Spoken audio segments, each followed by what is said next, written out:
scored more than 400 plus in general studies. जी हाँ बच्चों, BPSC mains में आप जनरल स्टडीज में 400 अंक से ज्यादा प्राप्त कर सकते हैं। आज हमारा चर्चा मेंस आंसर राइटिंग पे केंद्रित होगा। I am doctor Rakesh Singh from KSIS Academy Patna. KSIS Academy Patna is a research based institution. हम लोग अनुसंधान करके अध्ययन सामग्री जारी करते हैं। हमारा जो रिसोर्स मटेरियल होता है it is very carefully drafted, और इसीलिए हमारा 69 बीपीएससी पीटी में 95 प्लस क्वेश्चंस मैच किए हैं। 68 बीपीएससी पीटी में 85 प्लस क्वेश्चंस मैच किए हैं। हम लोग अपने अनुसंधान के दौरान बहुत सारा टेक्निक लेकर आए हैं जिससे कि हमारे बच्चे मेंस में, खास करके जनरल स्टडीज पेपर में, कुल 400 से ऊपर भी मार्क्स लाने का सोच सकते हैं।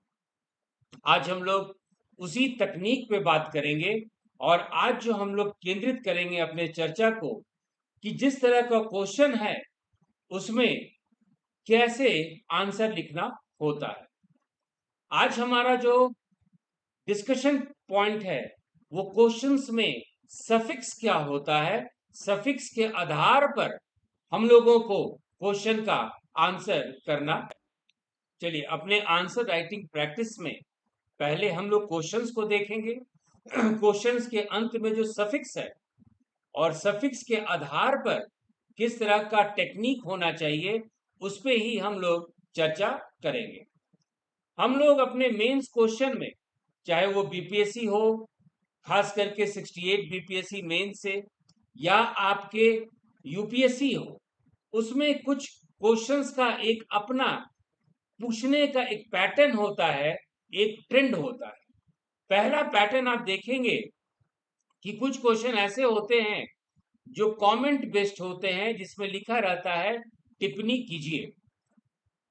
उदाहरण स्वरूप ये क्वेश्चन को पढ़िए, संवैधानिक रूप से न्यायिक स्वतंत्रता की गारंटी लोकतंत्र की एक पूर्व शर्त है, टिप्पणी कीजिए। इंग्लिश में constitutionally guaranteed judicial independence is a pre requisite of democracy, comment. इस तरह के क्वेश्चंस को, इस तरह के क्वेश्चन जो हैं, आपको एक नया ट्रेंड बन चुका है जिसमें इस तरह का क्वेश्चन, कमेंट, टिप्पणी कीजिए, बहुत ज्यादा अब हम लोग को मिलने लगा है। इस क्वेश्चन को जनरली यदि हम लोग क्लासिफाई करें तो इसको हम लोग सफिक्स आधारित क्वेश्चन कह सकते हैं या अनुयोजन आधारित क्वेश्चन कह सकते हैं। तो इस क्वेश्चन में क्या है कि एक मुख्य मुद्दा है संवैधानिक रूप से न्यायिक स्वतंत्रता की गारंटी लोकतंत्र, constitutionally guaranteed judicial independence is a pre requisite of democracy. ये मुद्दा है और इसी पे हम लोग को टिप्पणी करना है, इस पे हम लोगों को कमेंट करना है, इस पे हम लोगों को टिप्पणी करना है। तो ऐसे क्वेश्चन को हम लोग सफिक्स या संयोजन क्वेश्चन कहते हैं। और इसमें क्या होता है कि इस मुद्दे, इस तरह के क्वेश्चन को आंसर करने के लिए हम लोगों को मुद्दा आधारित आंसर लिखना पड़ता है। Means you have to choose the problem, you have to choose the topic, और टॉपिक को आप व्याख्या करें। टॉपिक को जो व्याख्या करें तो कैसे करना है, पहला बात कि आप उस मुद्दे को, टॉपिक को लिखिए, और एक बार टॉपिक को लिखने के बाद उसके विभिन्न पहलुओं को लिखिए। प्लस पहलुओं को लिखिए, माइनस पहलुओं को लिखिए, यानी सकारात्मक पहलू लिखिए, नकारात्मक पहलू लिखिए, पॉजिटिव पॉइंट लिखिए, नेगेटिव पॉइंट लिखिए। और याद रखिएगा, इस तरह के क्वेश्चंस में कभी भी आलोचना नहीं करना चाहिए।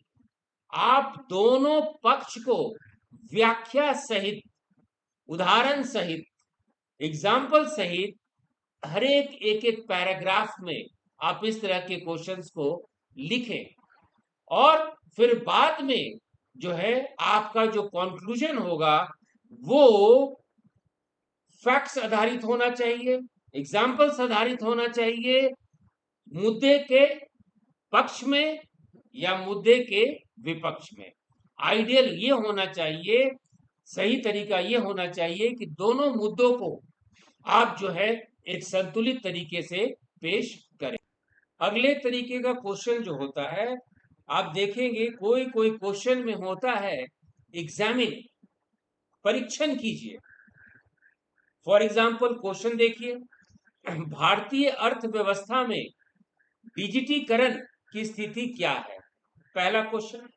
इस संबंध में आने वाले समस्याओं का परीक्षण कीजिए और सुधार के लिए सुझाव दीजिए। इस क्वेश्चन में 3 पहलू है, भारतीय अर्थव्यवस्था में डिजिटीकरण, फिर दूसरा पहलू है समस्या, और तीसरा पहलू है आपके तरफ से समाधान। What is the status of digitalization in the Indian economy? First question. Examine the problems. Second part. And suggest improvements. Third part. इस तरह का क्वेश्चन आएगा तो आपको एक अनुसंधान पूर्वक जो है इस मुद्दे के गहराई में जाना है, इस मुद्दे के गहराई में जाना है। You have to go probe deeper into the topic. फिर एक एक पैराग्राफ आप कॉज पे लगाइए, कारण पे लगाइए। दूसरा पैराग्राफ आप आशय पे लगाइए, आप आशय पे लगाइए, इंप्लीकेशंस पे लगाइए, और तीसरा जो है आगे की राह, आगे की राह यानी वे फॉरवर्ड इंग्लिश में।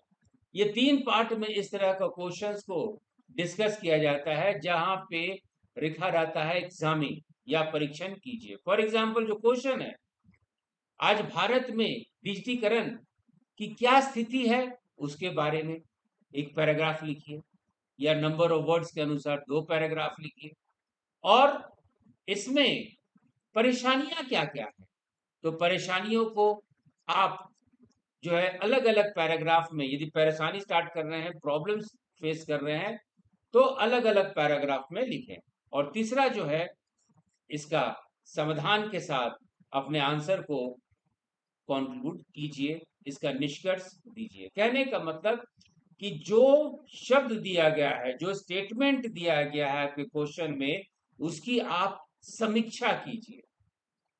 बहुत अच्छा, उसमें 2 से 3 लाइन, 4 लाइन, 5 लाइन इंट्रोडक्शन दीजिए, फिर अपने बातों को प्रेजेंट कीजिए कि आज स्थिति क्या है, हमारे पास प्रॉब्लम क्या है, हमारे पास दिक्कत क्या है डिजिटीकरण में, और इसको कैसे हम लोग समाधान देंगे, है ना।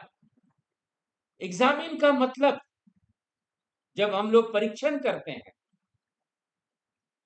तो इसमें 2 पहलू होता है।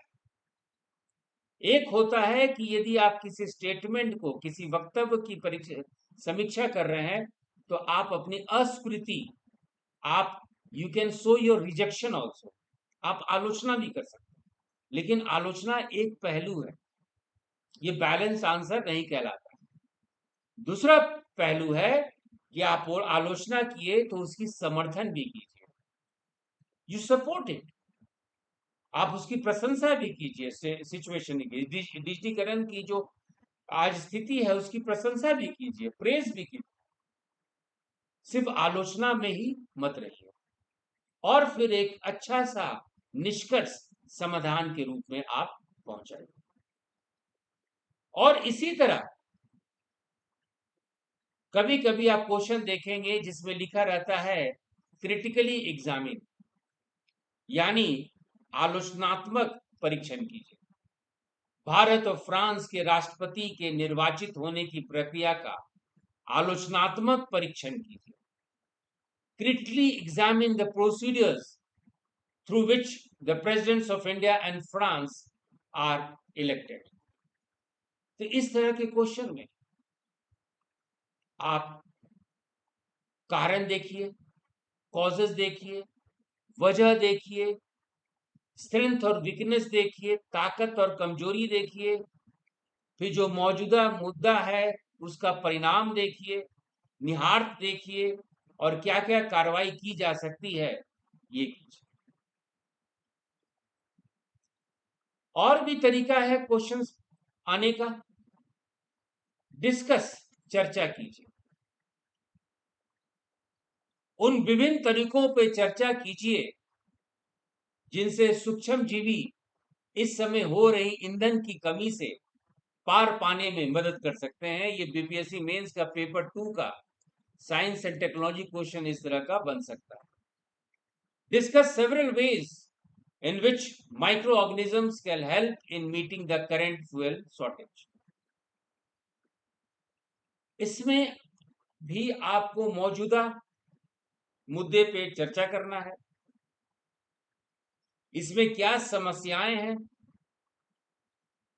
उसका आप सजेशंस दीजिए, और सजेशन के साथ एग्जाम्पल दीजिए, और एग्जाम्पल के बाद अपने तथ्य को साबित कीजिए फैक्ट्स और एविडेंस के साथ, और एक अच्छा कंक्लूजन दीजिए। कहने का मतलब बच्चों कि mains answer writing is a phenomena of regular practice. बहुत तरीके के क्वेश्चंस बनते हैं, बहुत तरीके के क्वेश्चन में मुद्दा कुछ और अलग अलग होता है, क्वेश्चन कुछ पूछा जाता है, और यदि हम लोग उस मुद्दे आधारित क्वेश्चन को जवाब नहीं देते हैं तो हमारे पास जो है आंसर टू द पॉइंट हम लोग नहीं लिख पाते हैं, और इसी कारण क्या होता है कि हम लोग को बिलो एवरेज जो है, बिलो एवरेज भी हम लोगों को मार्क्स का जो है सामना करना पड़ता है। अभी बीपीएससी 68 बीपीएससी मेंस में ट्रेंड चालू हो गया है शॉर्ट नोट्स लिखने का, और शॉर्ट नोट्स लिखने का, शॉर्ट नोट्स को अटेम्प्ट करने का मतलब ये है कि पूरे सिलेबस को पढ़िए, बट शॉर्ट नोट्स आपको एक अपॉर्चुनिटी भी देता है, अवसर भी देता है कि शॉर्ट नोट्स में आपको व्हाट, व्हेन, हाउ, व्हाई देना होता है, क्या, कब, कैसे, क्यों, और इसी से इंट्रोड्यूस करना होता है, इसी से कंक्लूड करना पड़ता है। तो depending on the dynamism of the topic, dynamism of the paper, हम लोग क्वेश्चन और आंसर्स को हल कर सकते हैं। और इसी क्रम में KSIS academy 69th BPSC mains के लिए क्लासेस भी चालू कर चुकी है, और 69th बीपीएससी मेंस में टेस्ट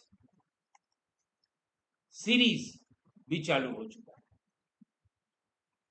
और इन क्लासेस के माध्यम से, इस टेस्ट सीरीज के माध्यम से हमारा ऑब्जेक्टिव उद्देश्य ये रहेगा कि 400 प्लस कैसे हम लोग जीएस पेपर 1 और पेपर 2 में लेकर आए। तो बच्चों, यदि आप स्कोर चाहते हैं अपना 400 प्लस, तो आपके ऊपर है, हमारे बीपीएससी मेंस जीएस क्लासेस को ज्वाइन करें, या टेस्ट सीरीज, जिन बच्चों के पास टाइम नहीं है वो टेस्ट सीरीज भी ज्वाइन कर सकते हैं। इसके साथ ही आज का चर्चा हम लोग यहीं पे समाप्त करते हैं। Thank you and all the best for your exam.